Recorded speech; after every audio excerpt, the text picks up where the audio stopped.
जे महाराष्ट्राच्या मनात तेच मी करेन, मराठी ताकद एकत्र होऊ नये म्हणून मालकांचे नोकर भेटतायत। राज ठाकरेंसोबतच्या भेटीवरून उद्धव ठाकरेंचा देवेंद्र फडणवीसांवर हल्लाबोल।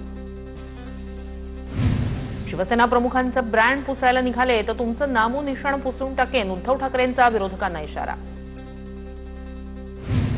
युती करण्यासाठी किती लाचार झालेत, युती करता का म्हणतायत। राज ठाकरेंसोबत युतीच्या चर्चांवरील उद्धव ठाकरेंच्या वक्तव्यावर एकनाथ शिंदेंचं प्रत्युत्तर। दोन्ही शिवसेना आणि मनसेनं एकत्र यायला हवं, दोन्ही शिवसेना मनसेच्या युतीसाठी पुढाकार घ्यायला तयार। शिंदेंच्या शिवसेनेतून मोठी बातमी, कीर्तीकरांचं मोठं वक्तव्य। युतीबाबत राज ठाकरेच भूमिका घेतील, मेळाव्यातून येणारा प्रस्ताव प्रत्यक्षात येईल तेव्हा युतीचा निर्णय होईल। शिवसेनेशी युतीच्या चर्चांवर मनसेच्या प्रकाश महाजन यांची प्रतिक्रिया। चिन्ह चोरलं, वडील चोरले तरी उद्धव ठाकरे संपत नाही। शिंदेंचा मेळावा म्हणजे पैसा फेको तमाशा देखवाला, चोरांचा बाजार। उद्धव ठाकरेंची शिंदे सेनेवर सडकून टीका।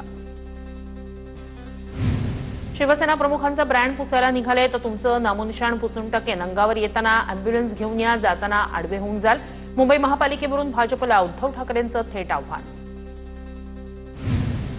कमॉन किल्मी म्हणणाऱ्यांचा मुर्दा विधानसभेत महाराष्ट्रानं आधीच पाडलाय, मेलेल्यांना कोण मारणार। पालिका निवडणुकीतील आव्हानावरून शिंदेंचा ठाकरेंवर पलटवार। उंची पेंग्विनची, चाल बदकाची आणि आवाज कोंबडीचा। वर्धापन दिनाच्या मेळाव्यात नितेश राणेंवर उद्धव ठाकरेंची बोचरी टीका। ज्यांचा जन्म 2 वर्षापूर्वी झाला त्यांना 59 वर्षांचं झाल्याचं वाटतं, त्यांचा स्थापना सोहळा मुंबईत नाही सुरतला झाला पाहिजे। शिंदेंच्या शिवसेना मेळाव्यावरून संजय राऊतांचा घणाघात। महाराष्ट्रात कुठेही हिंदी भाषा अनिवार्य करण्यात आलेली नाही, मुलांना हिंदी अवगत व्हावी यासाठीच तिसरी भाषा म्हणून हिंदी भाषा। महाराष्ट्रात कुठेही हिंदीच्या पुस्तकांचं वितरण झालेलं नाही। शिक्षक आमदार ज्ञानेश्वर म्हात्रे यांचा खडकवासला धरण परिसरात मुसळधार पाऊस, त्यामुळे धरणातून विसर्ग सुरू, मुठा नदी ओसंडून वाहू लागली। पुणे शहरासह जिल्ह्यात झालेल्या मुसळधार पावसामुळे मुठा नदीच्या पाणी पातळीत वाढ। खडकवासला धरणातून मुठा नदीपात्रात 15,000 क्युसेकनं विसर्ग सुरू।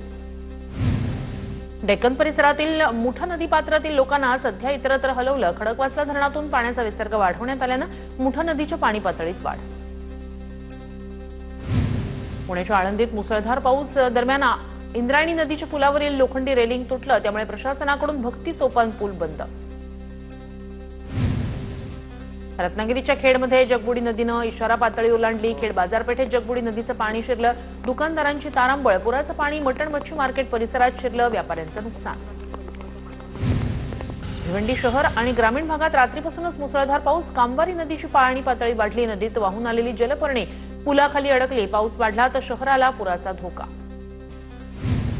मुसळधार पावसामुळे जुने नाशिक परिसरात वाडा कोसळला, कुठलीही जीवितहानी नाही, मात्र वाडा जमीनदोस्त, मलबा हटवण्याचं काम सुरू। साताऱ्यातील आंबेनळी घाट संध्याकाळी 7 ते सकाळी 7 पर्यंत बंद राहणार।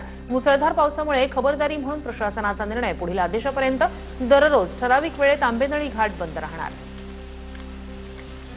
भंडारा जिल्ह्यात पावसाची हजेरी, पावसानं हजेरी लावल्यानं धानाच्या पेरणीला वेग येणार। नाशिकच्या गोदावरी नदीपात्रात कार बुडाली, कार बाहेर काढण्यासाठी 4 मुलांनी जीवाची बाजी लावली। वाहत्या पाण्यात बचाव कार्याचा थरार पाहण्यासाठी बघ्यांची गर्दी। मुंबईच्या बीकेसी मेट्रो स्टेशनमधील छताला गळती, मेट्रो स्थानकातील काही भाग ओलसर झाल्यानं बॅरिकेड लावण्यात आले।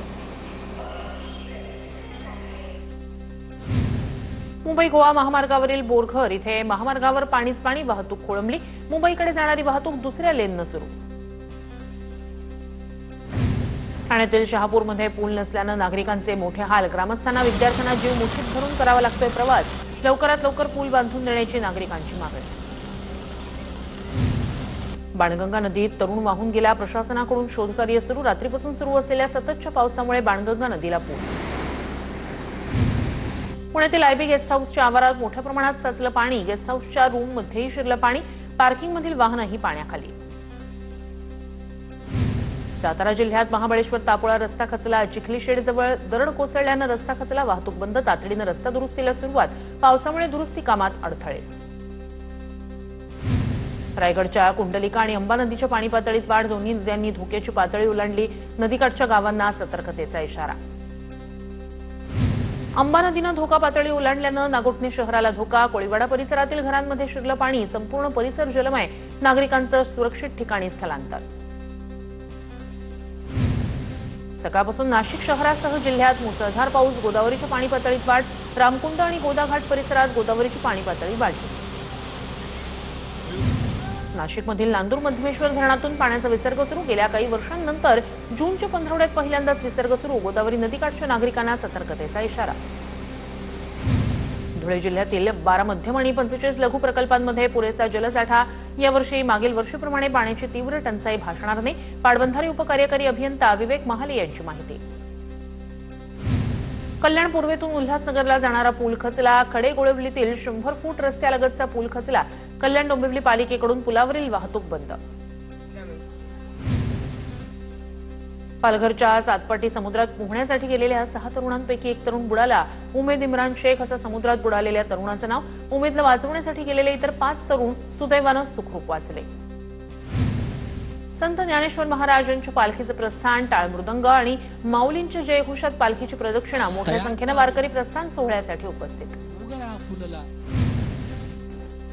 संत तुकाराम महाराजांची पालखी निगडीत दाखल. आमदार शंकर जगताप आणि आमदार अमित गोरखे यांनी तुकाराम महाराजांच्या पालखी रथाचं केलं सारथ्य. आषाढी यात्रेच्या कालावधीत विठ्ठल मंदिरात मोबाईल बाळगता येणार. श्री विठ्ठल मंदिरात चित्रीकरण करण्यास मात्र बंदी कायम असणार. संत ज्ञानेश्वरांची कर्मभूमी असलेल्या नेवासा नगरीतून माऊलींच्या पालखीचं प्रस्थान. पैस खांबाची प्रतिकृती. ज्ञानेश्वरी ग्रंथाची प्रत पालखी रथाचं आकर्षण. धुळे जिल्ह्यातील तरहाडी गावात मुलीच्या वाढदिवसाचा खर्च टाळत ज्ञानेश्वर वसंत भामरे यांच्याकडून विद्यार्थ्यांना शैक्षणिक साहित्य वाटप. 1ली ते 4थीच्या 50 विद्यार्थ्यांना शैक्षणिक साहित्याचं वाटप. बँक सर्व्हर डाऊन असल्यानं पैसे काढण्यास लाडकी बहिणींना अडचणी. नंदुरबारच्या शहादामध्ये महिलांच्या तासनतास बँकेबाहेर रांगा. सततच्या पावसामुळे इंटरनेट आणि बँक सर्व्हर गेल्या 3 दिवसांपासून डाऊन. कोल्हापुरात पळून गेलेल्या मुलीच्या लग्नात साक्षीदार झाल्यानं एकाला मारहाण. जयसिंगपूरमधील मुलानं सांगलीतील मुलीसोबत लग्न केल्यानं नातेवाईकांचा संताप. तुळजापूर ड्रग्ज तस्करी प्रकरणात आणखी एक आरोपी ताब्यात. राजू उर्फ पिट्टा सुरवेला सोलापुरातून अटक. ड्रग्ज तस्करी प्रकरणातील आरोपींची संख्या 38 वर. जळगावातील खेडी गावातील 16 वर्षीय मुलीची विहिरीत उडी मारून आत्महत्या. वडिलांनी मारहाण केल्याच्या रागात अल्पवयीन तरुणीची आत्महत्या. घरी उशिरा आल्याच्या कारणावरून वडिलांनी मुलीला किरकोळ मारहाण केली होती. चोपडा तालुक्यातील वैजापूर इथल्या विनापरवाना सुरू असणाऱ्या कृषी सेवा केंद्रावर कृषी विभागाचा छापा. 7,35,864 रुपयांचा अनधिकृत खत आणि बियाणांचा साठा जप्त. स्वच्छता, पाणी, आरोग्य सेवा मिळत नसल्यानं धुळे जिल्ह्यातील तरहाडी गावचे ग्रामस्थ आक्रमक. ग्रामपंचायत कार्यालय भाड्यानं देण्याचा निर्णय घ्यावा अशा आशयाचं पोस्टर लावत ग्रामस्थांकडून प्रशासनाचा निषेध.